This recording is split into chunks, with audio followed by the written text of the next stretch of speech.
ഈ ഒരു വീഡിയോ നമ്മുടെ എക്കണോമിക്സ് പ്രീവിയസ് ഇയർ സെക്ഷൻ്റെ അടുത്തൊരു വീഡിയോ ആണ് വരുന്നത്. ഇതിനകത്ത് നമ്മൾ മെയിനായിട്ട് ഫോക്കസ് ചെയ്യാൻ പോകുന്ന ടാക്സ് അതുപോലുള്ള കാര്യങ്ങളെയാണ് ഫോക്കസ് ചെയ്യാൻ പോകുന്നത്. ഇതിനു മുമ്പുള്ള വീഡിയോയിൽ നമ്മൾ പല പല ടോപ്പിക്കുകളൊക്കെ ആയിട്ട് കവർ ചെയ്തിട്ടുണ്ടായിരുന്നു. അത് കണ്ടിട്ടില്ല എങ്കിൽ നിങ്ങൾക്ക് പോയി ചെക്ക് ചെയ്യാം. ഓക്കെ, അപ്പോൾ നമ്മൾ എപ്പോഴും ചെയ്യുന്ന പോലെ തന്നെ ക്വസ്റ്റ്യൻ നോക്കുന്നു, അതിൻ്റെ കറസ്പോണ്ടിങ് ആയിട്ട് തിയറി പറയുന്നു. അതേ മോഡലാണ് ഇവിടെ വരുന്നത്. കാരണം അങ്ങനെ ചെയ്തു കഴിഞ്ഞാൽ നമുക്ക് എക്സാമിന് ഏതൊക്കെ ടോപ്പിക്ക് കവർ ചെയ്തു, ഏതൊക്കെ ടോപ്പിക്കിൽ നിന്ന് ക്വസ്റ്റ്യൻ വന്നിട്ടുണ്ട്, എത്ര ക്വസ്റ്റ്യനൊക്കെ ഓൾമോസ്റ്റ് വന്നിട്ടുണ്ട് എന്നൊക്കെ നമുക്കൊരു ഐഡിയ കിട്ടും.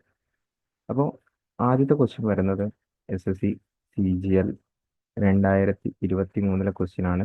ടയർ 2 ചോദിച്ചൊരു ക്വസ്റ്റ്യൻ ആണ്. Which of the following is indirect tax? അപ്പോൾ ആ ക്വസ്റ്റ്യൻ പറയുന്നതിന് മുമ്പായിട്ട് നമുക്ക് എന്താണ് ടാക്സ്, എവിടെ നിന്നൊക്കെയാണ് ടാക്സ് കിട്ടുന്നത്, എന്താണ് ബാക്കി കാര്യങ്ങൾ എന്നൊക്കെ ഒന്ന് ഡീറ്റെയിൽ ആയിട്ട് നോക്കിയിട്ട് നമുക്ക് അതിനെപ്പറ്റി പറയുന്നതായിരിക്കും നല്ലത്. അപ്പോൾ ടാക്സ് എന്ന് പറയുമ്പോൾ ഇതൊരു കമ്പൽസറി ആയിട്ടുള്ള ഒരു കോൺട്രിബ്യൂഷനാണ്. ഓരോ സിറ്റിസൺ അല്ലെങ്കിൽ ഒരു ഓർഗനൈസേഷൻ ഗവൺമെന്റിന് കൊടുക്കുന്ന ഒരു കമ്പൽസറി ആയിട്ടുള്ള ഒരു കോൺട്രിബ്യൂഷന് നമുക്ക് എന്തെന്ന് പറയാം? ടാക്സ് എന്ന് പറയാം. അപ്പോൾ ഗവൺമെന്റിനാണ് കൊടുക്കുന്നത്. അപ്പോൾ ഈ ടാക്സ് ഇമ്പോസ് ചെയ്യുന്ന അല്ലെങ്കിൽ ഇമ്പോസ് ചെയ്യപ്പെടുന്ന ടാക്സ് കളക്ട് ചെയ്യുന്നത് 3 ലെവലായിട്ടാണ്. ഒന്ന് സെൻട്രൽ ഗവൺമെന്റ് അത് കളക്ട് ചെയ്യും, 2 സ്റ്റേറ്റ് ഗവൺമെന്റ് അത് കളക്ട് ചെയ്യും, 3 ലോക്കൽ ഗവൺമെന്റ് ഇത് കളക്ട് ചെയ്യും. ഓക്കെ, അപ്പോൾ സെൻട്രൽ ഗവൺമെന്റ് മെയിനായിട്ട് കളക്ട് ചെയ്യുന്നത് ഒന്ന് ഇൻകം ടാക്സ്. ഇൻകം ടാക്സ് ആര് കളക്ട് ചെയ്യും? സെൻട്രൽ ഗവൺമെന്റ് കളക്ട് ചെയ്യും. അതുപോലെ തന്നെ നമ്മൾ കസ്റ്റംസിനെയൊക്കെ പറ്റിച്ച് സാധനം കടത്തുക എന്നൊക്കെ പറയത്തില്ലേ? അപ്പോൾ കസ്റ്റം ഡ്യൂട്ടി എന്ന് വെച്ച് കഴിഞ്ഞാൽ ഇമ്പോർട്ട് ചെയ്യുന്ന അല്ലെങ്കിൽ എക്സ്പോർട്ട് ചെയ്യുന്ന, അത് ബോർഡറൊക്കെ താണ്ടി വരുന്ന ഐറ്റംസിന് ഇമ്പോർട്ട് ചെയ്യുന്ന എന്താണ് ടാക്സ് ആണ് കസ്റ്റം ഡ്യൂട്ടി എന്ന് പറയുന്നത്. കസ്റ്റം ഡ്യൂട്ടി ഈ പറയുന്ന സെൻട്രൽ ഗവൺമെന്റ് കളക്ട് ചെയ്യും. അതുപോലെ തന്നെ corporate tax central government collect ചെയ്യും. അഗ്രികൾച്ചർ ബേസ്ഡ് പ്രോഡക്റ്റിന് നമ്മുടെ സെൻട്രൽ ഗവൺമെന്റ് എന്ത് ചെയ്യും? ടാക്സ് കളക്ട് ചെയ്യും.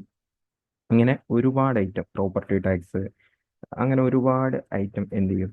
സെൻട്രൽ ഗവൺമെന്റ് കളക്ട് ചെയ്യും. ഇനി സ്റ്റേറ്റ് ഗവൺമെന്റിന്റെ കേസ് എടുത്തു കഴിഞ്ഞാൽ land revenue tax, agriculture income tax, agriculture land tax, then state excise duty, ഇതെല്ലാം ആര് കളക്ട് ചെയ്യും? നമ്മുടെ സ്റ്റേറ്റ് ഗവൺമെന്റ് കളക്ട് ചെയ്യും. സ്റ്റാമ്പ് ഡ്യൂട്ടി, ഇതെല്ലാം എന്ത് ചെയ്യുന്നു? സ്റ്റേറ്റ് ഗവൺമെന്റ് കളക്ട് ചെയ്യുന്നു. ഇനി നമുക്ക് മെയിനായിട്ട് ഓർത്തിരിക്കേണ്ട വേറൊരു ഐറ്റം ഉണ്ട്. ഈ ടാക്സസിനെ നമുക്ക് മെയിനായിട്ട് രണ്ടായിട്ട് തിരിക്കാം: ഡയറക്റ്റ് ടാക്സ് എന്നും ഇൻഡയറക്റ്റ് ടാക്സ് എന്നും. അത് പറയുന്നതിന് മുമ്പ് ഞാൻ ടൈപ്സ് ഓഫ് ടാക്സേഷൻ പറയാം, അതായത് ടാക്സ് കളക്ട് ചെയ്യുന്ന രീതി. ഓക്കെ, ടാക്സ് കളക്ട് ചെയ്യപ്പെടുന്ന രീതി, ടൈപ്സ് ഓഫ് ടാക്സേഷൻ. അതിനനുസരിച്ച് നമുക്ക് നമ്മുടെ ടാക്സിന് progressive tax, regressive tax, then proportional taxation എന്ന് പറഞ്ഞ് നമുക്ക് തിരിക്കാം. പ്രോഗ്രസീവ്, റിഗ്രസീവ്, പ്രൊപ്പോർഷണൽ എന്ന് പറഞ്ഞ് തിരിക്കാം. ഓക്കെ, ആദ്യം തന്നെ പ്രൊപ്പോർഷണൽ എന്ന് പറയുമ്പോഴത്തേക്കും ഒരു നിശ്ചിത പ്രൊപ്പോർഷൻ, പേരിൽ തന്നെയുണ്ട്, നിശ്ചിത പ്രൊപ്പോർഷനിൽ നമ്മൾ ടാക്സ് അടയ്ക്കുന്നു. ഇപ്പോൾ ഫോർ എക്സാമ്പിൾ, നമ്മുടെ ഇൻകത്തിൻ്റെ ഒരു ഫിക്സഡ് പ്രൊപ്പോർഷൻ നമ്മൾ ഗവൺമെൻറ് ടാക്സ് ആയിട്ട് അടയ്ക്കുന്നു. എക്സാമ്പിളായിട്ട് പറയുകയാണെങ്കിൽ എൻ്റെ സാലറി 1000 രൂപയാണ്, വേറൊരാളുടെ സാലറി 10,000 രൂപയാണ്. ഞാനാണെങ്കിൽ എൻ്റെ ഗവൺമെൻറ് ഞങ്ങൾക്ക് രണ്ടുപേർക്കും ഈടാക്കിയിരിക്കുന്നത് 5% ടാക്സ്. ഗവൺമെൻറ് രണ്ടുപേർക്കും ഈടാക്കിയിരിക്കുന്ന 5% ടാക്സ്. അപ്പോൾ 5% എന്ന് പറയുമ്പോൾ എനിക്കിവിടെ 50 രൂപ അടയ്ക്കേണ്ടി വരും. ഓക്കെ, എനിക്കിവിടെ ആണെങ്കിലോ 500 രൂപ അടയ്ക്കേണ്ടി വരും. ഓക്കെ, 5% ആകുമ്പോൾ. ഓക്കെ, ഇതാണ് പ്രൊപ്പോർഷണൽ ടാക്സ്. പ്രൊപ്പോർഷണൽ ടാക്സ് എന്ന് വെച്ച് കഴിഞ്ഞാൽ നമ്മുടെ ഇൻകത്തിൻ്റെ ഒരു ഫിക്സഡ് പ്രൊപ്പോർഷൻ ഗവൺമെന്റിന് ടാക്സ് ആയിട്ട് അടയ്ക്കണം. ഇനി ഇങ്ങനെ വരുമ്പോൾ എന്ത് പറ്റും? ഇപ്പോൾ ഒരേ ടാക്സ് തന്നെ പണക്കാരനും പാവപ്പെട്ടവനും ഒരേ ടാക്സ് തന്നെ വരുന്നു, അല്ലേ?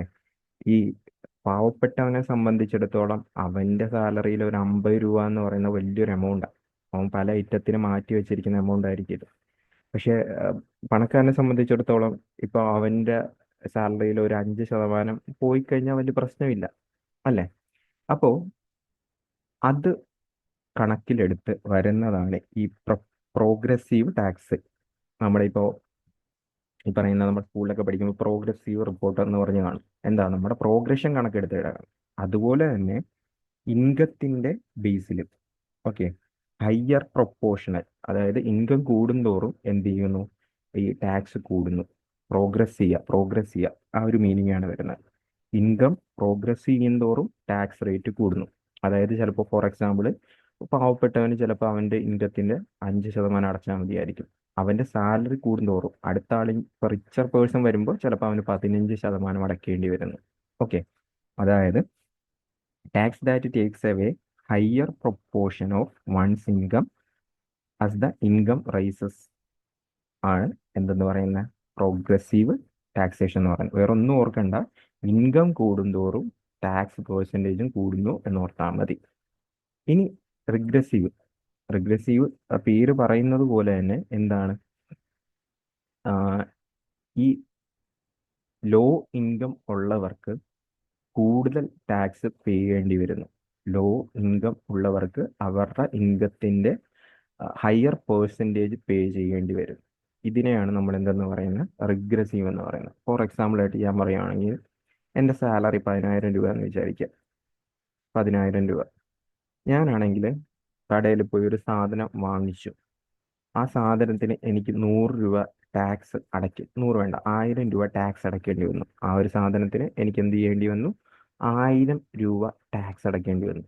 ഓക്കെ, 1000 രൂപ ടാക്സ് അടയ്ക്കേണ്ടി വന്നു. അപ്പോൾ 1000 രൂപ ടാക്സ് അടയ്ക്കേണ്ടി വന്നു കഴിഞ്ഞാൽ ആക്ച്വലി അത് എൻ്റെ സാലറിയുടെ 10%. ശരിയല്ലേ? എൻ്റെ സാലറിയുടെ 10%. അതേസമയം 10 ലക്ഷം രൂപ സാലറി ഉള്ള ഒരുത്തൻ ഇതേ സാധനം വാങ്ങിച്ചു. അവന് ഇതേ 1000 രൂപ തന്നെ ഇമ്പോസ് ചെയ്തു.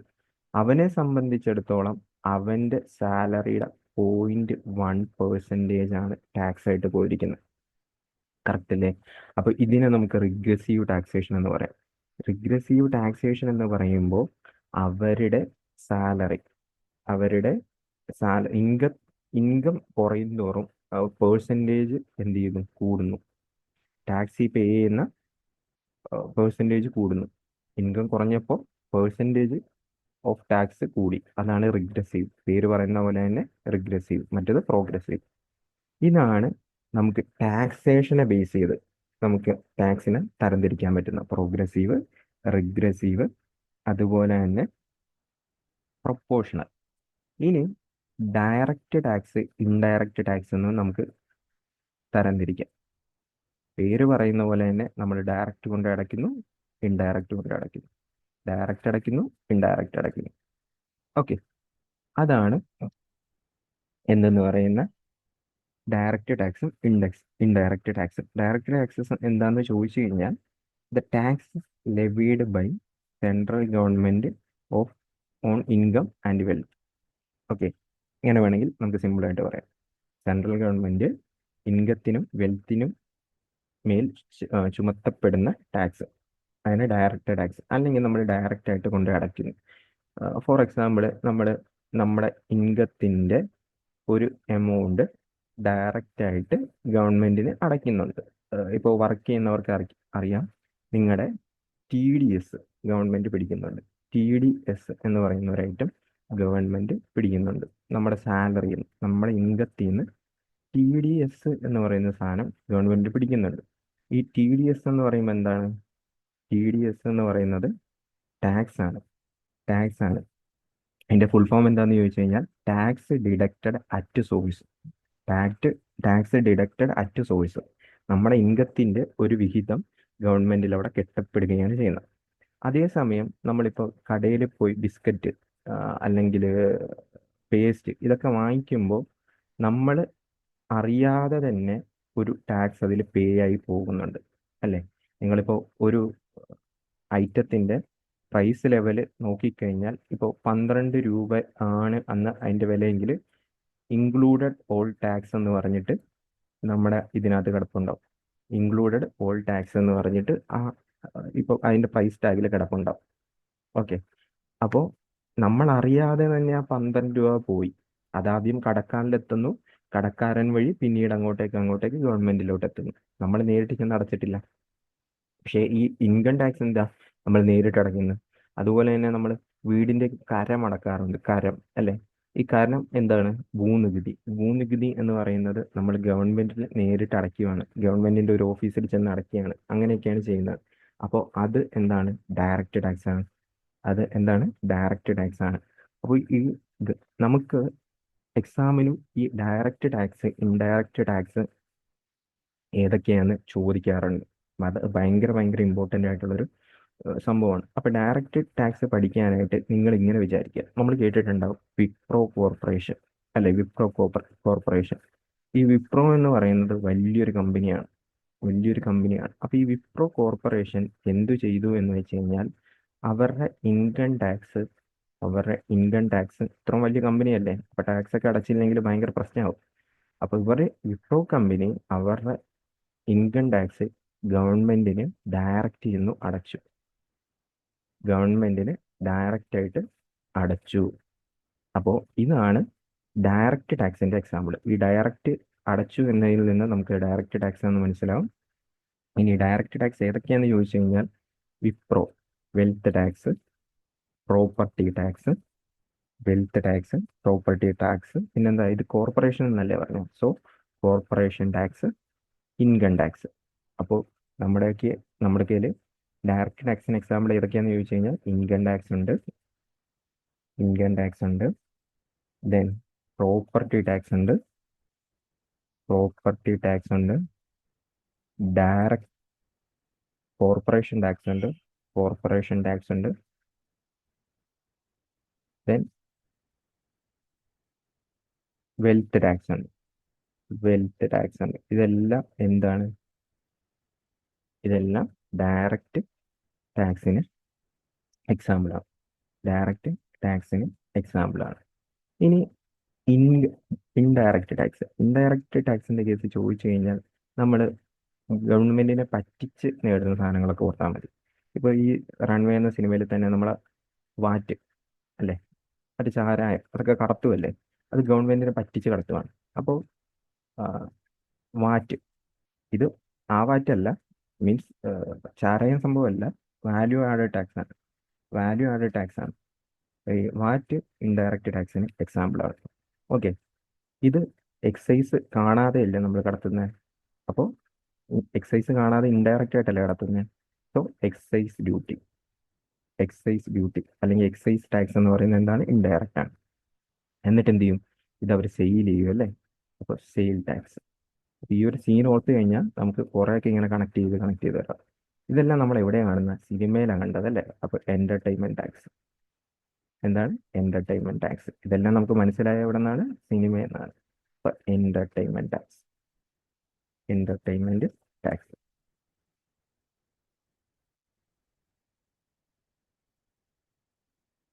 ഓക്കെ, അപ്പോൾ ഇൻഡയറക്റ്റ് ടാക്സിന് എക്സാമ്പിൾ ഏതൊക്കെയാണെന്ന് ചോദിച്ചു കഴിഞ്ഞാൽ ഏതൊക്കെയാണ്?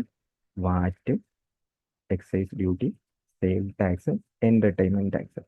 ഓക്കെ, ദെൻ ഇതിനൊക്കെ പകരമായിട്ട് മറ്റേ ഒരു വാച്ച് ഗിഫ്റ്റ് ചെയ്യുന്ന സീൻ ഇതിനകത്തില്ലേ, ഈ സിനിമയുടെ അകത്തില്ലേ. അപ്പോൾ ഗിഫ്റ്റ് ടാക്സ്, വാച്ച് ഗിഫ്റ്റ് ചെയ്യുന്ന ഒരു സീന് സിനിമയുടെ അകത്തുണ്ട്. ഓക്കെ, നമ്മുടെ ദിലീപ് നമ്മുടെ ഇന്ദ്രജിത്തിനെ കണ്ടു. അപ്പോൾ ഏതൊക്കെയാണ് ഈ പറയുന്ന ഇൻഡയറക്റ്റ്? ഒന്ന് ചാരായം കടത്തലാണ്, അപ്പോൾ വാറ്റ് എന്ന് ഓർക്കുക. പിന്നെ എക്സൈസ് കാണാതെയാണ്, എക്സൈസിനെ പറ്റിച്ചാണ് ഉണ്ടാക്കുന്നത്, ഇൻഡയറക്റ്റ് ആയിട്ടാണ്, അപ്പോൾ എക്സൈസ് ടാക്സ്. പിന്നെ ഇതെന്ത് ചെയ്യും? സെയിൽ ചെയ്യും. ഇതെല്ലാം നമ്മൾ എവിടെ കണ്ടു? സിനിമയിൽ കണ്ടു, എന്റർടൈൻമെന്റ് ടാക്സ്. സോ ഞാൻ അടുത്ത ഏതാണ് വരുന്നത്? Gift tax. ഇനി അത് കഴിഞ്ഞിട്ട് നമുക്ക് എക്സാമിന് ചോദിക്കുന്ന ഒരെണ്ണമാണ്, ഏതൊക്കെയാണ് ഈ പറയുന്ന നമ്മുടെ ടാക്സുമായിട്ട് റിലേറ്റ് ചെയ്ത് വരുന്ന ഇമ്പോർട്ടൻ്റ് ആയിട്ടുള്ള കമ്മിറ്റി. ഒന്നുമില്ല, നമ്മൾ ഗില്ലി സിനിമ ഓർക്കാം. ഗില്ലി സിനിമയിലെ ഏറ്റവും പോപ്പുലർ ആയിട്ടുള്ള ഒരു ക്യാരക്ടറാണ് മുത്തുപ്പാണ്ടി. ഓക്കെ, ഹായ് എന്ന് പറഞ്ഞ് നമുക്ക് എപ്പോഴും കേട്ട് കഴിഞ്ഞാൽ ഓർമ്മ വരും. ഓക്കെ, മുത്തുപ്പാണ്ടീനെ ഓർമ്മയുണ്ടെങ്കിൽ നമുക്ക് ആരുടെ പുറകെ അല്ല, തൃഷയുടെ ക്യാരക്ടറിന്റെ പേര് നിങ്ങൾക്ക് അറിയായിരിക്കും, ധനലക്ഷ്മി, അല്ലേ. ധനലക്ഷ്മി. അപ്പോൾ ധനമുണ്ട്. ധനം ഉണ്ടെങ്കിൽ ഇതെന്താണ്? ടാക്സുമായിട്ട് റിലേറ്റ് ചെയ്തിട്ടുള്ള എന്താണ്? കമ്മിറ്റിയാണ് അല്ലേ? ടാക്സുമായിട്ടുള്ള റിലേറ്റ് ചെയ്തിട്ടുള്ള കമ്മിറ്റിയാണ് ഓർമ്മ വരണം. അപ്പോൾ ടാക്സുമായിട്ട് റിലേറ്റ് ചെയ്തിട്ടുള്ള ഒരു കമ്മിറ്റി ഏതാണ്?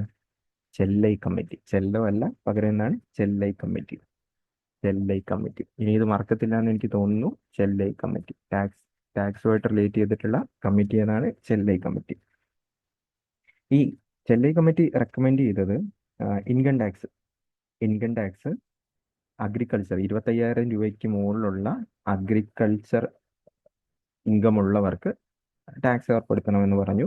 പിന്നെ ടാക്സ് ടാബിൽ കുറെ ചേഞ്ച് ഒക്കെ വരുത്തണമെന്ന് പറയുന്നുണ്ട്. ചെല്ലൈ കമ്മിറ്റി ഒന്ന് ഓർത്ത് വെക്കുക.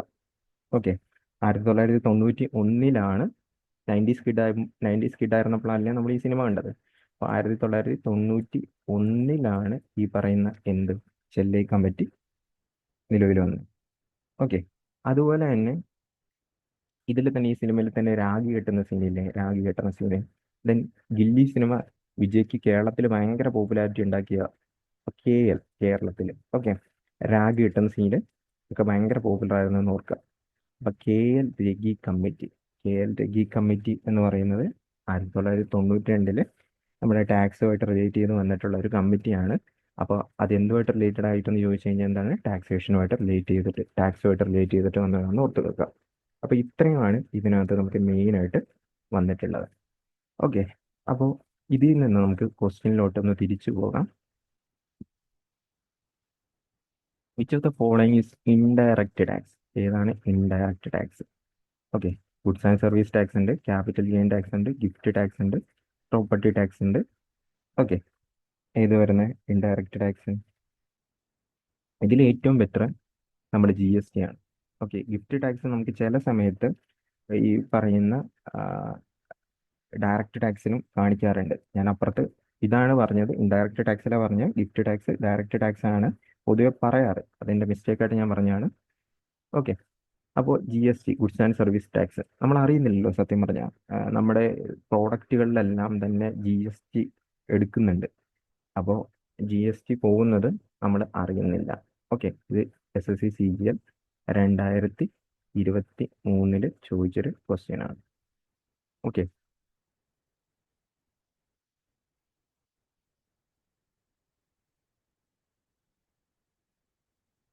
ഓക്കെ. അടുത്ത നോക്കിക്കഴിഞ്ഞാൽ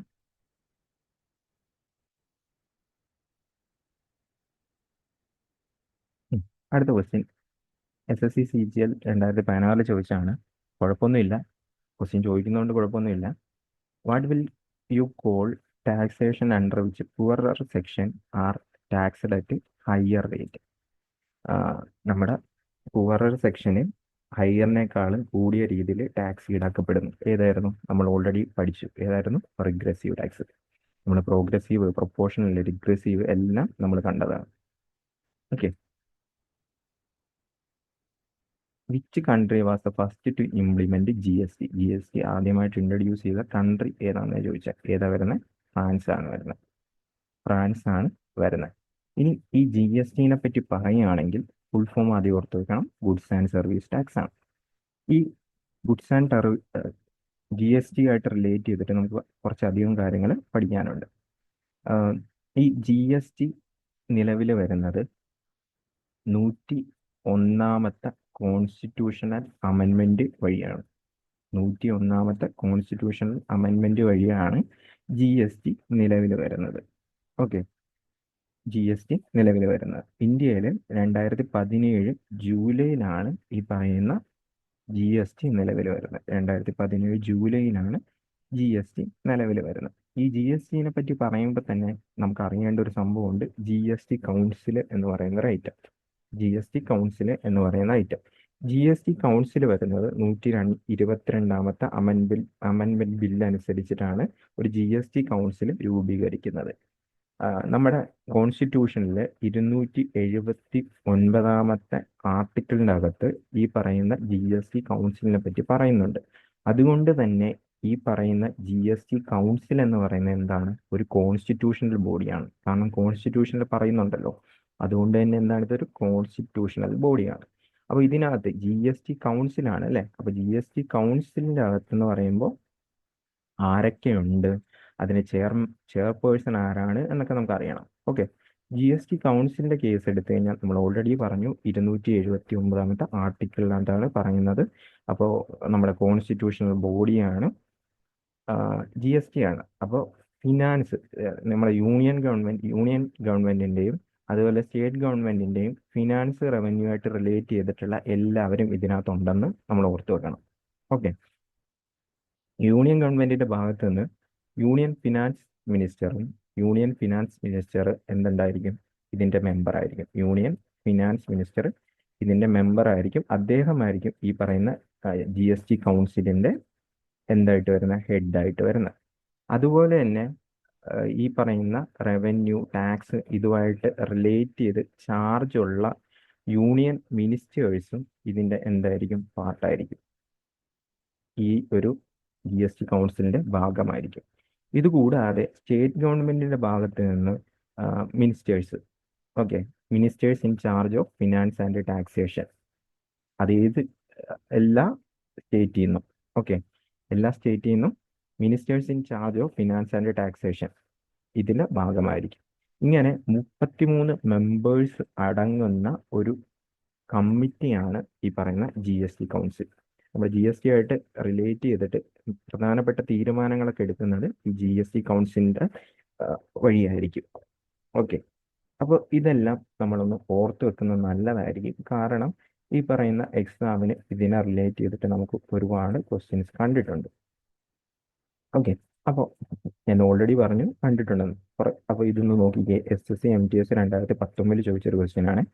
how many members are there in G S T council? G S T council എത്ര മെമ്പേഴ്സ് ആണ് ഉണ്ടെന്നാണ് ചോദിച്ചിരിക്കുന്നത്. ഞാൻ ഓൾറെഡി പറഞ്ഞു എത്ര മെമ്പേഴ്സ് ഉണ്ട്? 33 മെമ്പേഴ്സ് ഉണ്ട്. അപ്പോൾ അടുത്ത ക്വസ്റ്റ്യൻ നോക്കിക്കഴിഞ്ഞാൽ, which of the following tax system will be help to reduce economic inequality in India? Okay, economic inequality in India reduce ചെയ്യാൻ സഹായിക്കുന്ന ടാക്സ് ഏതാണ്? ജസ്റ്റ് ഒന്ന് ലോജിക്കലായിട്ട് ആലോചിച്ച് നോക്കിക്കേ. നമ്മൾ പ്രൊപ്പോർഷണൽ ടാക്സ് പഠിച്ചു, റിഗ്രസീവ് ടാക്സ് പഠിച്ചു, പ്രോഗ്രസീവ് ടാക്സ് പഠിച്ചു. ഓക്കെ, ആ പ്രൊപ്പോർഷണൽ ടാക്സ് പഠിച്ചപ്പോൾ ഞാൻ പറഞ്ഞിരുന്നു പണക്കാരനും പാവപ്പെട്ടവനും ഒരേ റേറ്റ്. പക്ഷെ പ്രോഗ്രസീവ് ടാക്സ് വന്നപ്പോൾ എന്ത് പറ്റി? പ്രോഗ്രസീവ് ടാക്സ് വന്നപ്പോഴത്തേക്കും പൈസ കൂടുന്തോറും, ഇൻകം കൂടുന്തോറും ടാക്സിലുള്ള റേറ്റ് ഓഫ് പെർസെൻറ്റേജും കൂടുന്നുണ്ട് അല്ലേ? അപ്പോൾ അതുവഴി ഇന്ത്യയിലെ ഇൻഇക്വാലിറ്റി അത് കുറയ്ക്കുകയല്ലേ ചെയ്യുന്നത്? അപ്പോൾ പ്രോഗ്രസീവ് ടാക്സ് ആണ് സത്യം പറഞ്ഞു കഴിഞ്ഞാൽ ഇതിന്റെ ആൻസർ ആയിട്ട് വരുന്നത്. ഇത് SSC CGL 2016 ചോദിച്ച ക്വസ്റ്റ്യൻ ആണ്. പക്ഷെ GK-ക്കൊക്കെ എന്താ പറയുന്ന ഈ പ്രീവിയസ് ഇയർ നല്ലതായിരിക്കും. അത് ഒരുപാട് പഴയതാണേലും വലിയ പ്രശ്നം ഉണ്ടാകത്തില്ല. അപ്പോൾ അടുത്ത ക്വസ്റ്റ്യൻ നമ്മൾ നോക്കിക്കഴിഞ്ഞാൽ, dash are those item which both GST and central excise tax will be levied in India? ഈ താഴെ തന്നിരിക്കുന്ന ഐറ്റത്തിൽ ഏതിലാണ് GST അതുപോലെ തന്നെ സെൻട്രൽ എക്സൈസ് ടാക്സും ബാധകമാകുന്നത്? SSC CHSL 2023 ചോദിച്ചതാണ്. ടൊബാക്കോ ആണ്. ടൊബാക്കോയും ടൊബാക്കോ പ്രോഡക്ട്സും ആണ് എന്തെന്ന് പറയുന്ന ഈ പറയുന്ന രണ്ട് സാധനവും ഇമ്പോസ് ചെയ്യുന്നത്. ഗുഡ്സ് GST-യും സെൻട്രൽ എക്സൈസ് ടാക്സും. ഇതൊന്ന് ഓർത്ത് വെച്ചിരിക്കുന്നത് നല്ലതായിരിക്കും. അത്യാവശ്യം നല്ലൊരു ക്വസ്റ്റ്യൻ ആയിരുന്നു.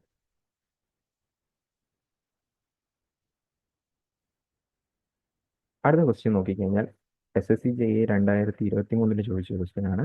Which among the following not a part of Indian goods and service tax council? GST കൗൺസിലിന്റെ ഭാഗമല്ലാത്തത്. അപ്പോൾ ആദ്യത്തെ നോക്കിക്കഴിഞ്ഞാൽ union minister of state in charge of revenue and finance നമ്മൾ പഠിച്ചു. ഇത് എന്താണ്? ഈ GST കൗൺസിലിന്റെ മെമ്പറാണ്. സോ ഇതല്ല ആൻസർ. യൂണിയൻ ഫിനാൻസ് മിനിസ്റ്റർ നമ്മൾ ഓൾറെഡി പഠിച്ചു. യൂണിയൻ ഫിനാൻസ് മിനിസ്റ്റർ ആണ് ഈ പറയുന്ന GST കൗൺസിലിന്റെ ചെയർപേഴ്സൺ തന്നെ. അപ്പോൾ ഇതുമല്ല. Finance minister in charge of each state or any other minister nominated by the state government, അതുമല്ല. കാരണം ഇവരൊക്കെ മെമ്പറാണ് നമ്മൾ ഓൾറെഡി പഠിച്ചു. ക്വസ്റ്റ്യനിൽ ചോദിച്ചിരിക്കുന്ന നോട്ട് എ പാർട്ട് എന്ന്. അപ്പോൾ ആൻസർ എന്തായിരിക്കും? Lieutenant governor of union territory. ഇതായിരിക്കും ഈ ഒരു ക്വസ്റ്റ്യൻ്റെ ആൻസർ ആയിട്ട് വരുന്നത്. നമ്മൾ പഠിക്കുന്ന കാര്യം പക്കയായിട്ടൊന്ന് നോക്കിപ്പോയി കഴിഞ്ഞാൽ ബാക്കി നമുക്ക് ഈസി ആയിട്ട് കണക്ട് ചെയ്ത് പിടിക്കാൻ പറ്റും. ദെൻ GK-ക്ക് മാക്സിമം നമ്മൾ നെഗറ്റീവ് ഒഴിവാക്കുക. കാരണം GK-യുടെ ഭാഗത്തു നിന്നായിരുന്നു കൂടുതൽ നെഗറ്റീവ് നമ്മുടെ നിന്ന് പോകുന്നത്. Who among the following serves as the chairperson of GST Council? ഇത് SSC JEE 2020-ലും SSC CGL 2019-ലും ചോദിച്ചതാണ്. ഞാൻ ഇതിൻ്റെ ആൻസർ ഓൾറെഡി നിങ്ങൾക്ക് പറഞ്ഞായിരുന്നു. ഏതായിരുന്നു? Union finance minister. അപ്പോൾ മേ ബി നിങ്ങൾക്ക് പ്രൈം മിനിസ്റ്റർ കൊടുത്തിട്ട് തെറ്റിക്കാൻ നല്ല പോസിബിലിറ്റി ഉണ്ട്. അതുകൊണ്ടാണ് ഞാനിത് ഓൾറെഡി നിങ്ങൾക്ക് പറഞ്ഞത്. ഓക്കെ, അപ്പോൾ ഇതിൻ്റെ ഇമ്പോർട്ടൻസ് എത്രത്തോളം ഉണ്ടെന്ന് മനസ്സിലായെന്ന് വിചാരിക്കുന്നു. Okay, under which amendment constitution in India was GST imposed? SSC CGL 2020 ചോദിച്ചാണ്. നമ്മൾ ഓൾറെഡി പറഞ്ഞു. എത്രാമത്തെ അമെൻമെൻ്റ് ആണ്? 101ാമത്തെ അമെൻമെൻറ്റ്. 101ാമത്തെ അമെൻമെൻറ്റ് വഴി 2017 ജൂലൈയിൽ എന്ത് ചെയ്തു? നമ്മുടെ രാജ്യത്ത് GST ഇംപ്ലിമെൻ്റ് ചെയ്തു. രണ്ടും ഇമ്പോർട്ടൻ്റ് ആണ്. ഡേറ്റും ഇമ്പോർട്ടൻ്റ് ആണ്, അതുപോലെ തന്നെ എന്തും ഇമ്പോർട്ടൻ്റ് ആണ്, അമെൻമെൻറ്റും ഇമ്പോർട്ടൻ്റ് ആണ്. Which of the following example of direct tax? Direct ടാക്സിൻ്റെ എക്സാമ്പിൾ ഏതാണെന്ന് ചോദിച്ചാൽ, ഡയറക്റ്റ് ടാക്സ് നമ്മൾ എന്താ പഠിച്ചത്? ഇത് CHSL 2023 ക്വസ്റ്റ്യൻ ആണ്. ഏതൊക്കെയാണ് പഠിച്ചത്? വിപ്രോ കോർപ്പറേഷൻ ഡയറക്റ്റ് ആയിട്ട് കൊണ്ട് ഇൻകം ടാക്സ് അടയ്ക്കുന്നു അല്ലേ? അപ്പോൾ വെൽത്ത് ടാക്സ്, ഇൻകം ടാക്സ്, പിന്നെന്താ പ്രോപ്പർട്ടി ടാക്സ്. കരമടയ്ക്കുക എന്ന് നമ്മൾ കേട്ടിട്ടില്ലേ? നമ്മൾ ഈ പറയുന്ന കരമടച്ച രസീത് എന്നൊക്കെ പറഞ്ഞ് കേട്ടിട്ടില്ലേ? പ്രോപ്പർട്ടി ടാക്സ് വരുന്നത്. ഇൻകം ടാക്സ്, കോർപ്പറേഷൻ ടാക്സ്, ഇതെല്ലാം തന്നെ എന്താണ്? ഡയറക്റ്റ് ടാക്സ് ആണ്. ഞാൻ പറഞ്ഞിരുന്നു ആ ഒരു ഭാഗത്ത് തന്നെ ഇഷ്ടംപോലെ ചോദിക്കും എന്ന് പറഞ്ഞിരുന്നില്ലേ? Okay, among the following taxes which is not a direct tax? Direct tax അല്ലാത്തത് SSC JEE 2020 ചോദിച്ചാണ്. ഏതാണ്? Corporation tax, income tax, minimum alternative tax. അപ്പോൾ ഇത് ഏതാണ് വരുന്നത്? GST ആണ്. GST എന്താണ്? ഇൻഡയറക്റ്റ് ടാക്സ് ആണ്. GST ഇൻഡയറക്റ്റ് ടാക്സ് ആണ്. ഓക്കെ, നമ്മളിപ്പോൾ ഒരു സാധനം വാങ്ങിച്ചു കഴിഞ്ഞാൽ അതിൽ തന്നെ കാണും ഇൻക്ലൂഡഡ് GST. നമ്മൾ ഡയറക്റ്റ് കൊണ്ട് ഗവൺമെൻറ്റിൽ അടക്കിയല്ല അത് ചെയ്യുന്നത്. നമ്മളൊരു ഇപ്പോൾ ഫോർ എക്സാമ്പിൾ ഒരു കുപ്പി വെള്ളം വാങ്ങിച്ചു, അല്ലെങ്കിൽ ബിസ്ക്കറ്റ് വാങ്ങിച്ചു, അതിൽ GST ഇൻക്ലൂഡഡ് ആയിരിക്കും ആ പ്രൈസിൽ. അത് കടക്കാരനെത്തുന്നു, പിന്നീട് എന്ത് ചെയ്യുന്നു? ഗവൺമെൻറ്റിലോട്ട് എത്തുന്നു. നമ്മൾ കൊണ്ടുപോയി ഡയറക്റ്റ് ആയിട്ട് അടയ്ക്കുന്നില്ല. ഓക്കെ, അത് ആലോചിച്ചാൽ മതി. ഓക്കെ, അപ്പോൾ ഇതൊക്കെയാണ് നമ്മുടെ എക്സാമിന് മെയിനായിട്ട് ചോദിച്ചിട്ടുള്ളത്. ഇത് കൂടാതെ പിഗൂവിയൻ ടാക്സ് എന്ന് പറയുന്ന ഒരു ഐറ്റം ഉണ്ട്. അത് നമ്മൾ ഓർത്ത് വെക്കുന്നത് നല്ലതായിരിക്കും. പിഗൂവിയൻ ടാക്സ് എന്ന് പറയുന്നത് വേറൊന്നുമില്ല, നമ്മുടെ നേച്ചറിന് ബാഡ് ആയിട്ട് എഫക്റ്റ് ചെയ്യുന്ന, നെഗറ്റീവ് എഫക്റ്റ് ചെയ്യുന്ന ഐറ്റത്തിന് മേൽ ചെലുത്തപ്പെടുന്ന ടാക്സിനെയാണ് നമ്മൾ പിഗൂവിയൻ ടാക്സ് എന്ന് പറയുന്നത്. ഓക്കെ, എന്തുവാണ്? നേച്ചറിന് അല്ലെങ്കിൽ നമ്മുടെ എക്കോളജിക്ക് നെഗറ്റീവായിട്ട് ബാധിക്കപ്പെടുന്ന ഐറ്റത്തിന് മേൽ ചെലുത്തപ്പെടുന്ന ഒരു ടാക്സാണ് പിഗൂവിയൻ ടാക്സ്. അപ്പോൾ ഈ കാർബൺ ടാക്സ് എന്ന് പറയുന്നത് വേണമെങ്കിൽ ഒരു പിഗൂവിയൻ ടാക്സ് എന്ന് പറയാം. കാർബൺ ടാക്സ് എന്ന് പറയുന്നത് എന്താണ്? വേണമെങ്കിൽ പിഗൂവിയൻ ടാക്സ് എന്ന് പറയാം. അപ്പോൾ ഈ ഒരു ഐറ്റം നമ്മുടെ എക്സാമിന് ചോദിച്ചിട്ടുണ്ടായിരുന്നു. ജസ്റ്റ് ഒന്ന് ഓർത്ത് വെച്ചേക്കുക. അതുപോലെ തന്നെ ഒക്ട്രോയ് അതും നമുക്ക് എക്സാമിന് ചോദിച്ചിട്ടുണ്ടായിരുന്നു. ഒക്ട്രോയ് എന്ന് പറയുന്ന സാധനം എന്താണ്? ഓപ്ഷനകത്ത് ടാക്സ്, ദെൻ വേറെ കുറേ ഓപ്ഷൻസ് ഒക്കെ ഉണ്ടായിരുന്നു. ഒക്ട്രോയ് എന്ന് പറയുന്നത് ഒരു ടാക്സ് ആണ്. അതും ഇതിൻ്റെ കൂട്ടത്തിൽ ഒന്ന് ഓർത്ത് വെച്ചേക്കാം. നല്ലതായിരിക്കും. ഓക്കെ, അപ്പോൾ ഇതൊക്കെയാണ് മെയിനായിട്ട് നമുക്ക് വരുന്നത്. നിങ്ങൾക്ക് അത്യാവശ്യം കാര്യങ്ങളൊക്കെ മനസ്സിലായി എന്ന് വിചാരിക്കുന്നു. സോ നമുക്ക് ഈ ഒരു പോർഷൻ ഇവിടെ നമുക്കിപ്പോൾ തൽക്കാലത്തേക്ക് വൈൻഡപ്പ് ചെയ്യാം.